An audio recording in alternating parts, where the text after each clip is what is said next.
Hi everyone, welcome to Tidbit Tuesday. Today we will be taking a look at how to set up some simple goals over in Google Analytics. And this is really helpful because it allows you to take a closer look at where your engaged traffic is coming from and what they're doing on the website.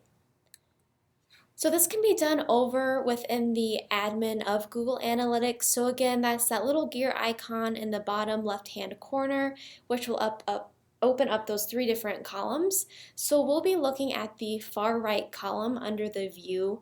Again, I would suggest using your filtered view where you're not using any internal IP traffic. So instead of putting this on your master data view, I would suggest doing the filtered view instead.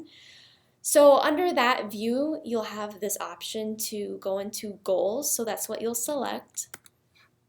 And then once you go into that section, there'll be a big red new goal button at the top. So just click that to go ahead and get started with setting up your new goal.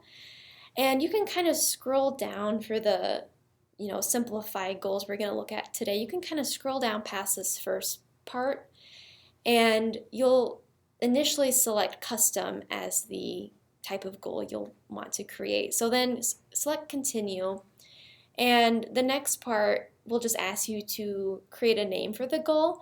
Again, this is arbitrary, definitely up to you. I would just make sure that whatever the name is, it'll be really clear what sort of goal you're tracking.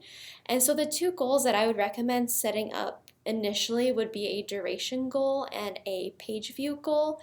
So for the duration, I know one we use is if someone's on the website for more than 2 minutes, to count that as a completion. And then for page views, anything 3 or more page views is also a completion. So I wouldn't want to do just some generic name. I wouldn't just want to say goal completed here.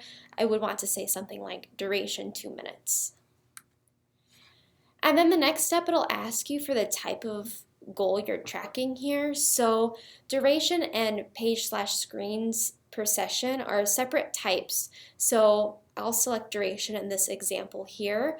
And then once it knows the type, the next step, it'll make you actually fill out the metric. So since it knows its duration is asking for hours, minutes, and seconds, I'm just going to go ahead and fill in 2 for the minutes. And then after that, I just click save, and that's actually all there is to it. Similar for the page or screens per session, it will just say how many pages, and you'll just put in whatever number. My example would be 3.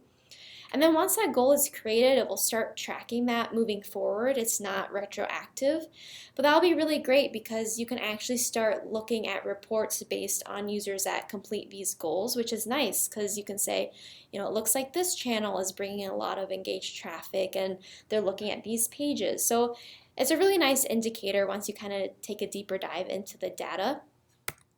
If you have any questions, let me know. Again, I would recommend setting those 2 goals up initially.